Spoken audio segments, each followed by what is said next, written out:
حکمرانانو ته وایو چې دا به دې هېڅکله نسي مبارک چې ته به دا پښتانه پر پاسپورټ پر دې لار هسته یې راسته یې دې پښتنو دې د چمن ځوانانو سپین ږیرو انتفاق سره کړی چې و دې مطالبې ته په یوه صورت نه دي تیار او موږ به ریاست ته وایو چې ژر د ژره د دې ولس ناره واورئ او که چیرې د دې ولس ناره نه واورېدل شول په دا درې څلور ورځې کې بیا به زموږ ملګري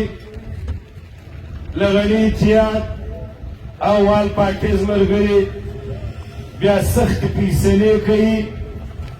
بیا به سخت قدمونه اخلي اوس هم د درې ورځو دپاره چې کوم د بوغرې خوله موږ ایله کړې د دې ترانسپورټ والا دپاره یا د دې کوچیانو والا دپاره دا دې وروره اوس هم واوري چې بیا به درې ورځې ما بعد بېرته موږ د بوغرې خوله بندوو بیا به وروره څوک موږ نه زیروي چې یا زما ګاډۍ ولاړه یا زما ټریلر ولاړ یا زما پلانکی شی ولاړ بیا موږ هغه فیصله کوو چې و چمن ته را موږ بیا پر دنیا شی نه راپرېږدو بیا به موږ دا غر سختوو بیا به د غره مابعده چې سخت شو بیا به نورې اتلې فیصلې کوو دلته چې بلګیرې ناست او ډیسي ناست تر دا اوسه دوی د غفلت په خوب لیدلي د دې قام د دې وطن د ځوانانو د سپین ږیرو چې کومه غوښتنه ده دوی در سره نه ده رسولې نو موږ به دې قام و دې وطن ته و ځوانانو ته خواست کوو چې بیا به فیصلې کوو بیا به هغه فیصلې کوو لکه اوس چې بینګونه بند د پاسپورټ دفتر بند چې کوم کوژک بند اوس موږ د ښار د خلکو سره ګزاره کړې د کوټۍ والا سره د دوکاندار سره ګزاره موږ کړې پر هغه سربیره کوټۍ والا دوکاندار د چمن لپاره شی راوي او بیا یې بیرته باډر ته استوي موږ د باډر وزګار نه پرېږدو چې زموږ مطالبه ریاست نه ومني موږ دلته ریاست نه منو موږ دلته ایپسي پوځ ځلې انتظامیه نه منو چې زموږ دغه جایز مطالبه چې زموږ په سوونو نه په زړونو رښتې په افغانستان کې سته د افغانستان د ادبیې سته موږ به ریاست ته وایو چې یا ته د ډیورین کرښې څخه باډر جوړ کړه بیا ته د پاسپورټ خبرې وکړه په تېر نظام کې دي یو قومندان یا ولسوال د نشې په حالاتو کې خطا ایستې تا ته دروازه درکړل هغه دروازه در دا اوسه بنده تا دروازه نه ده خلاصه کړې تا ډیورین کرښه پر باډر نه ده چا سره منلې او نن دا پاسپورټ ته پر موږ لاګو کړی پاسپورټ استقرار ولکه پر موږ دا رقم لاګو کړي نه موږ دا رقم پاسپورټ په دې وطن کې منو نه به دا خبرې چې دا پاسپورټ دی دا هغه دی دا دی خو چونکې دوی به ووایم چې دا څو کاله مخکې یا زموږ د ولس غلطي یا زموږ د مشرانو غلطي یا زموږ د سیاسیانو غلطي یا زموږ د لغړیانو غلطي چې موږ پر خاردار باندې خاموشي اختیار کړل زموږ وطن خاموشي اختیار کړل نن موږ ته دغه ستړي د دې خاردار د وجې جوړي چې موږ په هغه شپو کې اتفاق نه سره وکړي موږ د دې وطن ځوانانو سپېرونو ورګلوي مشرتوب نه سره وکړي نن یې موږ راوستو و دې ځای ته یې ودرولو چې پاسپورټ باندې لاګو کوو یا خو زموږ ټوله بارډر که به د شپې اوښتې که به د ورځې اوښتې دونې څوک نه و چې ستا و مخ ته درېدلی وای اوس پر موږ خاردار راغلی د خارداره څه یې راوستلو تجار لغړی کوټۍ والا ډریور زموږ رښتې ټولې راوستې وه دایري ګیټ ته یې ودرولې بیا ګیټ شپږ فوټه ګیټ چې زموږ د چمن 10 لکه 11 لکه آبادي او د غی د بهډر د بولدک د تخته پل چې کومه انسانان دي په لکونو باندې او پر دا 6 فوټه باندې تایله کړي دي که چیرې زموږ دې ولس دا فیصله وکړ چې موږ دې نه په 6 فوټه کې په لاره کې ځو نه دې موږ پر دروازه ځو موږ د پخوا په شان لارې غواړو چې پر هره پوله پر هر کونج باندې به زموږ ورونه اوښتل یا به پر دروازه کړل پر خپل سکوټر باندې یا پر خپل سایکله باندې یا په خپل موټر کې یا په خپل ټکټر کې په دې کې زموږ ورونه راوښتل بیا که دې کام دې وطن دا فیصله وکړ یا چیرې دا کام دا وطن و تشدد ته مجبوره سو یا دلته تشدد شروع کړي بیا به دا کام دا وطن دا فیصله کوي چې موږ په 2001 کې یا په 2002 کې چې څه رقم موږ راوښتو بیا به موږ هغه رقم فیصله کوو بیا به هغه رقم تګ وراتګ غواړو بیا به دا رقم تګ وراتګ نه وي چې بیا به ته ما په جالو په کپسو کې زما ولس هیله کوې دلته به دلال رفایي والا ورته ولاړ وي جاسوسو ادارو خلک به ورته ولاړ وي غلام به یې پسې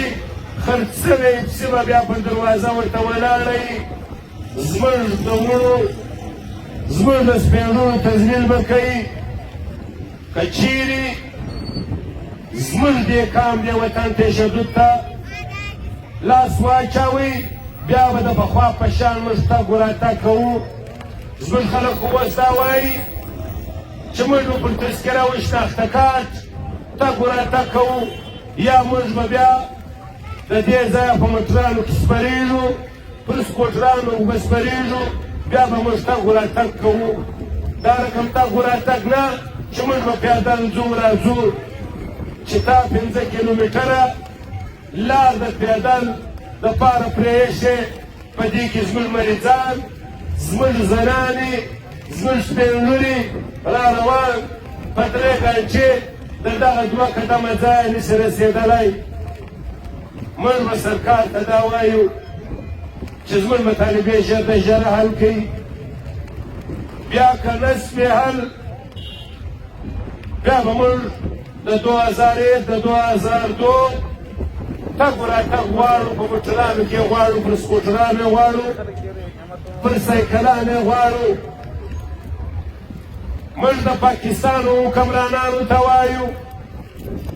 موږ د پاکستان ریاست ته وایو چې دا بارډر موږ ته پنجاب نه دی راکړی موږ ته دا بارډر پاکستان په خیرات نه دی راکړی موږ ته دا بارډر د دې پاکستان د خرڅو حکمرانانو په زکات نه دی راکړی دا زموږ د دې غیرتمنو د شملولو پښتنو بارډر دی دا در اټکه پورې د دې خلکو وطن دی دا د دې افغانانو د دې پښتنو خاوره ده موږ بیا د راټکه پورې دعوه کوو بیا د راټکه پورې موږ پنجابی نه پرېږدو بیا موږ تور انګرېز راټکه پورې نه پرېږدو موږ په خپل وطن کې پر خپله خاوره ازادي غواړو بیا موږ جلا پاکستان غواړو، بیا که موږ جلا افغانستان غوښتی پر دې د باډره نیولې ده راټکه، بیا که موږ په افغانستان ګډاوو یو زموږ اختیار دی، بیا که موږ په پاکستان ګډاوو یو زموږ اختیار دی. موږ به ریاست ته وایو چې بس د بالا دا قام دا وطن ډېر ستړی سو، ډېر د غربته سره مخ، ډېر د نفستنګۍ سره مخ. په خدای که دې دی وبولي لکه پر یو مځکه چې میږی روان وي، د دې ولس پر ژیره لاس درته تېر کړي، دې سپین ږیرو یو اعلان درته وکړي، نو ځان مه ذلیله کوئ، ځان مه بې عزته کوئ، ځانونه مه ستړي کوئ. د پاکستان حکمرانانو، د پاکستان خرڅ شوي پسې، د پاکستان خرڅ شوي ضلع انتظامیه دا دې ځان نه ستړی کوي، دا دې دا قام دې ته نه مجبوره کوي چې بیا دې درپسې ځغلي او دوی په وردۍ کې ځغلي، یو ځای وردۍ درڅه پاته، بیا بل ځای ګوټ درڅه پاته، بل ځای بیا خولۍ درڅه پاته. موږ اوس خواست کوو چې زموږ د دې قام د دې وطن د ځوانانو د سپین ږیرو سره کښېني چې کومه غوښتنه دغه د وطن ځوانان سپین ږیري لري، د دې سره کښېني. د دې یوه ایجنډه ده، نه ستاسو نوکرۍ غوښتي، نه ستاسو تنخواوې غوښتي، نه ستاسو هسپتالونه غوښتي، نه ستاسو بل یو دی روزګار غوښتي. خپل باډر چې د نیکهګونو باډر دی، هغه خپل باډر یې درڅه غوښتي او پر باډر باندې ته اوس پر موږ دغه سختي کوې، ته موږ به دې ته دره یې چې خامخا تشدد وکړي. خامخا تشدد بیا کوو، پرېږدو یې نه. خامخا د باډر په هر صورت چې وي موږ به خپلو بچیانو ته دا باډر آزاد پرېږدو، لکه موږ ته چې څنګه زموږ نیکهګانو زموږ پلرو پرېښي، پر دا رقم موږ دا باډر غواړو. نو قام وطن ولس ته دا خواست کوم چې وروره انتفاق سره وکړئ، ورورګلوي سره وکړئ. اټلې فیصلې به د دې مابعد ته کوو، اټل قدمونه سخت قدمونه به اخلو. د دې ولس به دا خوښه وي چې و سختو قدمو ته به ځانونه تیاروو. انشاءالله خامخا به اخلو. دلته اوس د پولیو پر برابر پرون پولیو والا زما سره کښېناستل چې پولیو رایله کړي. موږ دا ورته وایو چې کوم شی موږ بند کړی دی،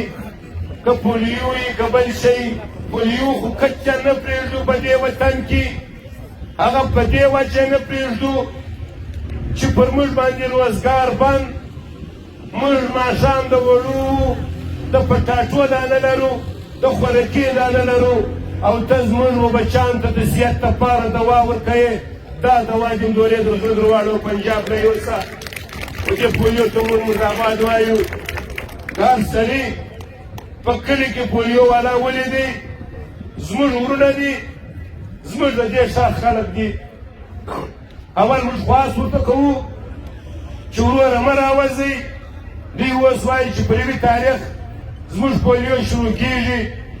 موږ اول د واره و دې ورونو ته وایو چې وروره مه راوځئ. خواست درته کوو،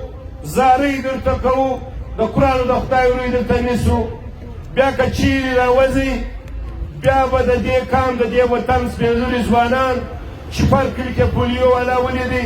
اول به دا ډبه ورماتوي، دا پولیو به ورتویي، بیا به دی پر دا سترګو به چکه وایي چې ځه ولاړ شه د دې کلي د دې علاقې ووځه. دا فیصله دا زموږ د لغړیانو ده. د دې وطن د چمن ځوانانو سپین ږیري به دا قرباني زموږ سره کوي. چر پولیو والا ورلی سره دې خیشان دې ورماتوي،